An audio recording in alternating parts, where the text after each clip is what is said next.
Chapter 2. The horrible truth hits me. You might think I was mad at Collie, but I wasn't. Well, not really. For the most part, I was really confused. Why didn't Collie ask me to walk with them? Something had to going on. Like maybe her mom had told her to walk with those girls for some reason. Or maybe Collie didn't ask me to walk with them because she figured I would be the one to ask. Maybe that was it. The sound of a bus engine interrupted my thoughts.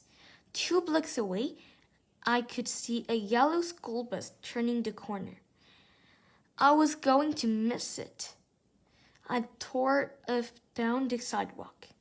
It's a good thing I'm a fast runner because I got to the bus stop just as the last kid was getting on board. I climbed up the steps and then bus driver gave me a nod. She was a friendly-looking woman with a round face and curly black hair. It hit me for the first time I would have a new bus driver now that I was going to middle school. The elementary school bus driver, Mr. Hopkins, was really nice, and I might never see him again. But I could think about that now. I had to find a place to sit. Collie and I always sat in the dirt seat down on the right. 2 boys I didn't know were sitting in that seat. I stood there staring at the seats, not knowing what to do. Please find a seat, the bus driver told me. I walked down the aisle. Maybe there was something in the back. As I passed the 6th row, a girl nodded to the empty seat next to her. I quickly slid into it, and the bus lurched forward. Thanks, I said. No problem, replied the girl. I'm Maya. I don't really know a lot about fashion, but I could tell that Maya was wearing stuff that you see in magazines. She could even have been a model herself. She had long black hair that wasn't dull like mine, but shiny and bunchy. She was wearing those leggings that looked like jeans with black boots and a short black jacket over a long gray t-shirt. I figured that Maya must be a popular girl from one of the other elementary schools. Are you from Richards? I asked her. I used to go to Hamilton. Maya shook her head. I just moved here a few weeks ago from Manhattan. Maya from Manhattan. That's easy to remember, I said. I started talking a mile a minute, like I do when I'm nervous or excited. I never met anyone who lived in Manhattan before. I've only been there once. We saw The Lion King on Broadway. I just remember it was really crowded and really noisy. Was it noisy where you lived? My neighborhood was pretty quiet, Maya replied. I suddenly realized that my question might have been insulting. Not as noisy as bad, I said quickly. I just meant, the cars and the buses and people and stuff. I decided I wasn't making things any better. But Maya didn't seem to mind. You're right, it can get pretty crazy, but I like it there, she said. I still live there, kind of. My dad does, anyway. Were her parents divorced like mine? I wondered. I wanted to ask her, but it seemed like a really personal question. I chose a safer subject. So, how do you like Maple Grove? It's pretty here, she answered. It's just kind of quiet. She smiled, and I smiled back. Yeah, things can be pretty boring around here, I said. By the way, I like your shirt, Maya told me. Did you make it yourself? I got a sick feeling of a second. Was she making fun of me like Sydney had? But the look on her face told me she was serious. Thanks, I said, relieved.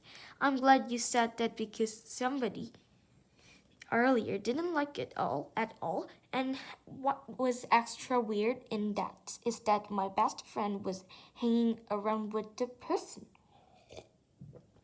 That sounds complicated, Maya said. That's when the bus pulled into the big round driveway in front of Park Street Middle School.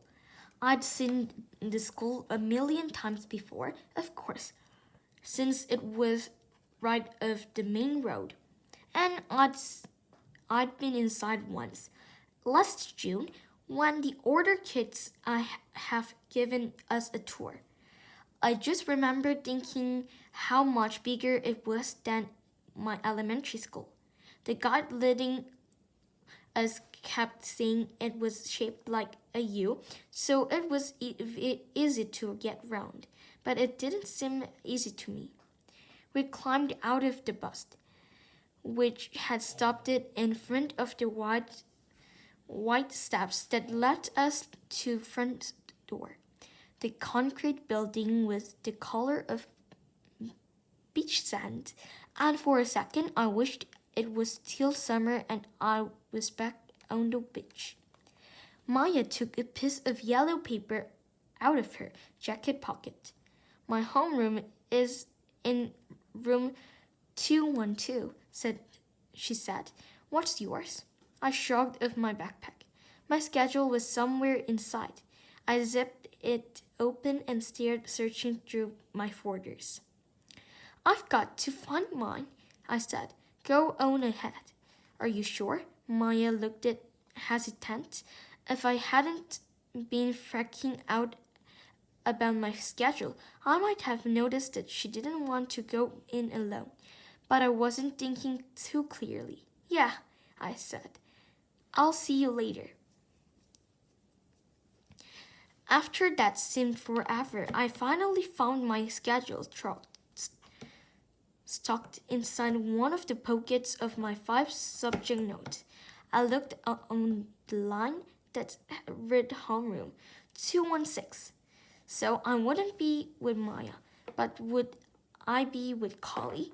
She and I had meant to go over our schedules to see what class we'd have together. Now I didn't know if we had the same gym or lunch or anything. Maybe we're in the same homeroom, I thought hopefully. I studied the little map on the bottom of the schedule and went inside. From the front door, it was pretty easy to find room 216. It looked like a social studies room, I guessed. There was a map of the ward on the wall and a big globe in the corner. I scanned the room of Kelly, but I didn't see her, although Maggie and Brenda were there, sitting next to each other. Almost all of the seats were taken. The only empty ones were in the front of row, where nobody ever wants to sit. But I had no choice. I purposely took the seat in front of Maggie, partly because I knew her from my old school, and partly because I wanted to get some info about Callie. I set my backpack on the floor and turned around. Maggie and Brenda were drawing with gel pens on their notebooks. They were both tracing the letters PGC in big bubble print. When they saw me looking, they quickly flipped out their notebook. Hey, I said, do you know if Kali is in this homeroom? Why don't you ask her yourself? Maggie asked, and Brenda burst out into giggles. Okay, I said, but I could feel my face getting red. Carly and I had never hung out with Sydney, Maggie, and Brenda at our old school, but they had always been basically nice. At last, they'd never been mean to me, but I guess things had changed. The bell rang, and for the first time, I felt a pang of middle school fear. Just like those kids in the movie. It was a horrible thought, but I knew it was true. Middle school wasn't going to be easy as if I'd hoped.